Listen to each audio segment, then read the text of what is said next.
New class. आज हम फिर से आ गए हैं INDU सक्सेस पॉइंट में। आपका वेलकम है, स्वागत है। और हमारा भी चल रहा है चैप्टर ह्यूमन रिप्रोडक्शन, अभी यही चल रहा है। कल हमने मेल रिप्रोडक्शन कंप्लीट किया है, आज हम फीमेल रिप्रोडक्टिव सिस्टम कंप्लीट करेंगे। लेकिन होपफुली हमारी कोशिश रहेगी पूरा करें, लेकिन हो नहीं पाएगा क्योंकि जितना भी प्रोसेस है रिप्रोडक्शन का वो फीमेल बॉडी में ही होता है। तो इसके लिए आज हम केवल फीमेल रिप्रोडक्टिव सिस्टम पढ़ेंगे। तो स्टार्ट कर रहे हैं हम यहाँ पे फीमेल रिप्रोडक्टिव सिस्टम में। फीमेल रिप्रोडक्टिव सिस्टम में भी दो, जिस तरह से हमने मेल के अंदर पढ़ा है, दो सेक्स ऑर्गन होंगे, प्राइमरी सेक्स ऑर्गन और सेकेंडरी सेक्स ऑर्गन। तो प्राइमरी सेक्स ऑर्गन में फीमेल के पास होगी ओवरी। तो एक पेयर, जैसे वहाँ हमने टेस्टिस पढ़ा है, वन पेयर टेस्टिस होंगे, ऐसे ही यहाँ पे वन पेयर क्या होगी, ओवरी होगी। साइज क्या होगा ओवरी का, 2.4 सेंटीमीटर लॉन्ग होंगी, एमंड शेप की होगी, बादाम शेप की ओवरी होंगी, दो होंगी, पैल्विक रीजन में लोकेटेड होंगी। फंक्शन क्या होगा, ओवा प्रोडक्शन, ओवा फॉर्मेशन करेंगी, गैमेट बनाएंगी जो फीमेल गैमेट है, प्लस हार्मोन का सिक्रेशन करेंगी जो एस्ट्रोजन और प्रोजेस्टेरोन फीमेल हार्मोन है, मेनली जो गर्ल्स के अंदर होते हैं उनका सिक्रेशन करेंगी। और बाद में भी बहुत सारे हार्मोन्स रिलीज होंगे, उनकी बात जो है बाद में करेंगे फर्टिलाइजेशन के टाइम।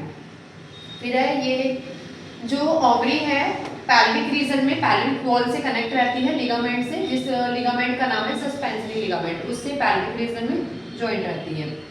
इसके बाद ये स्ट्रक्चर बनाई है हमने ओवरी की। अभी इसमें पूरा जो है बस ये है, डिटेलिंग नहीं दी है, बस थोड़ा सा लेबलिंग किया है।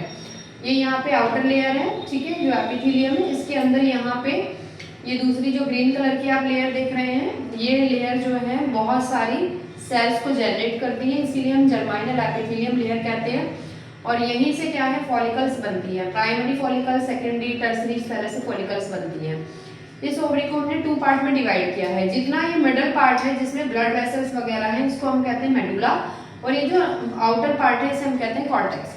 तो कॉर्टेक्स में फॉलिकल्स अरेंज रहती हैं और मिडिल में क्या होती है, ब्लड वेसल्स वगैरह होती हैं, नर्व्स होती हैं। तो ये प्राइमरी फॉलिकल्स जब एक बेबी है, चाइल्ड है, फीमेल चाइल्ड है, वो माँ के वुम्ब में है, तब 60,000 से 80,000 तक क्या होती है, फॉलिकल्स होती हैं। लेकिन जैसे जैसे पुबर्टी की जाती है वैसे वैसे फॉलिकल डीजेनरेट हो जाती है।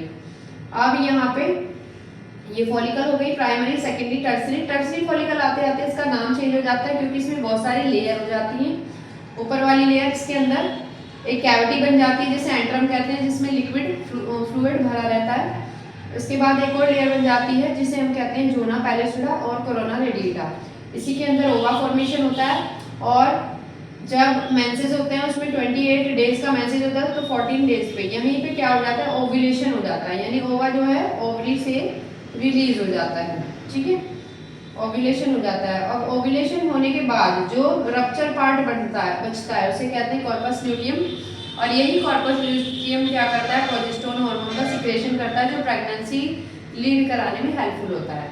फिर इसके बाद जो बचा कुचा है वो कहता है कॉर्पस एल्बिकैनस, और यही कॉर्पस एल्बिकैनस फिर आगे जाके फर्दर हार्मोन का सेक्रेशन कराने में प्लस फॉलिकल बनाने में हेल्पफुल होता है। ये साइकिल जो है पर मंथ होता है, ठीक है। अब हम देख लेते हैं जो फीमेल रिप्रोडक्टिव सिस्टम में फीमेल का जो रिप्रोडक्टिव फेज होती है वो 10 to 12 की एज से स्टार्ट होती है, और 45 to 50 में ये जो है ये प्रोसेस बंद हो जाता है। तो जब ये स्टार्ट होता है उस प्रोसेस को मेनार्के कहते हैं, और जब ये बंद होता है तो उसको मेनोपॉज होते हैं। तो इसमें बहुत सारे हार्मोन जो हैं वो अपना मेन रोल प्ले करते हैं। अब बात आती है सेकेंडरी सेक्स ऑर्गन की। सेकेंडरी सेक्स ऑर्गन में हम पढ़ते हैं एक्सेसरी डक्ट, जैसे कि हमने वहाँ मेल में पढ़ी है। एक्सेसरी डक्ट क्या काम करती है, ये केवल लेके जाने का काम करेगी, ओवा को, फीमेल गैमेट को लेके जाएंगी, कैरी करेंगी। तो इसमें फैलोपियन ट्यूब है, यूट्रस है, सर्विक्स और वजाइना है। इसके बाद है एक्सटर्नल जेनिटेलिया। एक्सटर्नल जेनिटेलिया वो पार्ट है जैसे कि पीनस के बराबर है। मॉन्स प्यूपिस है, लेबिया मजोरा है, लेबिया माइनोरा है, क्लिटोरिस है और हाइमन है। ये सारे एक्सटर्नल जेनिटेलिया हैं, इनके बारे में भी हम पढ़ेंगे एक एक करके। इसके बाद यहाँ पे ये फैलोपियन ट्यूब है। फैलोपियन ट्यूब 10 से 12 सेंटीमीटर लॉन्ग होती है, लंबी होती है, एक नली होती है, डक्ट होती है जो कि ओवा को कैरी करती है, और ये साइट होती है जिसकी फर्टिलाइजेशन की। यहीं पर स्पर्म ओवा से मेटिंग करता है, मिलता है और जाइगोट बनाता है। तो इस फैलोपियन ट्यूब के भी 3 पार्ट है, स्टेमस, एम्पुला और इन्फंटिबुलम। फिर जो है इसी पार्ट में दूसरा पार्ट आ जाता है यूट्रस। यूट्रस को हम वूम्ब भी कहते हैं, पैरीमेटियम, मायोमेटियम, एंडोमेटियम, 3 लेयर से बनता है यूट्रस, और यूट्रस में ही साइकिल चेंज होते हैं, और यूट्रस के अंदर ही क्या होता है, वेल डेवलप बेबी का जन्म होता है, वहीं पे बेबी डेवलप होता है, ग्रोथ करता है। इसके बाद है वजाइना, जो नॉन ग्लैंडुलर पार्ट है, और वजाइना और सर्विक्स मिलके बर्थ कैनाल फॉर्म करते हैं।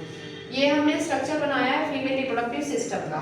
अब इस स्ट्रक्चर में आप देख सकते हैं, ये जो यहाँ पे हाथ जैसी स्ट्रक्चर दिखाई दे रही है, इसको यहाँ से यहाँ तक, इसको हम कहते हैं फैलोपियन ट्यूब। ये फैलोपियन ट्यूब जो पार्ट है, इससे जो ओवरी है वो कनेक्ट रहती है ओवेरियन लिगामेंट से, ठीक है। अब ये जो ओवरी है इस तरह से पैल्विक रीजन में लटकी हुई होती हैं। अब इन्हीं ओवरी से ओवा रिलीज होता है। जब ओवा रिलीज होता है 14th डे के मेंसेस पे, तो इसमें एक छेद होता है, होल होता है, जिसे हम कहते हैं ओस्टिया। जैसे ही ओवा ऐसे रिलीज हुआ तो ये ओस्टिया उसे कलेक्ट कर लेता है। कलेक्ट करने के बाद ओवरी का फिंगर लाइक जो प्रोजेक्शन है, ये फिंगर लाइक जो प्रोजेक्शन है, ये जो पार्ट है जो ओवा को कलेक्ट कर रहे हैं, इसको हम कहते हैं फिम्ब्रे। क्या कहते हैं? फिम्ब्रे। फिम्ब्रे से ओस्टिया के थ्रू एग यानी फीमेल गैमेट कहाँ जाएगा, ये नैरो पार्ट जो है इसे कहते हैं इन्फेंटिबुलम। इन्फेंटिबुलम से कहाँ जाएगा, ये जो उठा हुआ पार्ट है उसे कहते हैं एम्पुला। और यही है साइट ऑफ फर्टिलाइजेशन। यहीं पे क्या होता है, फर्टिलाइजेशन होता है, क्योंकि यहाँ पे स्पेस है।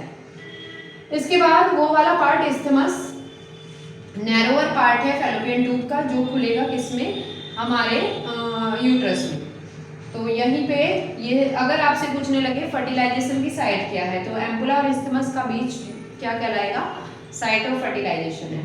कभी कभी फैलोपियन ट्यूब में भी फर्टिलाइजेशन हो जाता है, लेकिन वहाँ पे स्पेस नहीं है, वहाँ की जो वॉल है, दीवार है, वो कॉन्ट्रैक्ट और रिलैक्स नहीं करती है। तो कभी कभी यहाँ पे फर्टिलाइजेशन होने से क्या होता है, इसके ब्रस्ट होने के चांसेस बहुत ज़्यादा हो जाते हैं।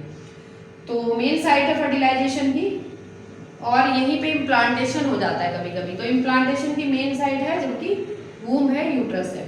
फर्टिलाइजेशन यही होगा, लेकिन इम्प्लांटेशन कहाँ होगा, यूट्रस में होगा, क्योंकि यहाँ पे कॉन्ट्रैक्शन और रिलैक्सेशन करने वाली मसल्स नहीं है।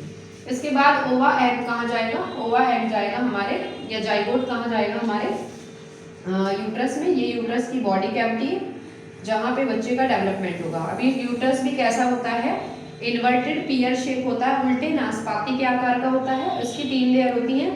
अंदर वाली लेयर को एंडोमेट्रियम कहते हैं, जो कि किसकी बनी है, जो बनी होती है एक थीका लेयर की, ठीक है, और जो मेंसेस कराने में हेल्पफुल होती है। फिर हम देखते हैं बीच वाली लेयर, जिसे हम कहते हैं ग्रीन कलर की जो बनी हुई है, जिसे हम कहते हैं मायोमेट्रियम। ये स्मूथ मसल्स की बनी होती है, और जब बर्थ होता है, बेबी बर्थ होता है, पार्चुलेशन होता है, उस टाइम पे ये कॉन्ट्रैक्शन और रिलैक्सेशन कराने में हेल्पफुल होती है। फिर बाहर वाली लेयर, जिसे हम कहते हैं एंडोमेट्रियम, जो मेंसेस कराती है।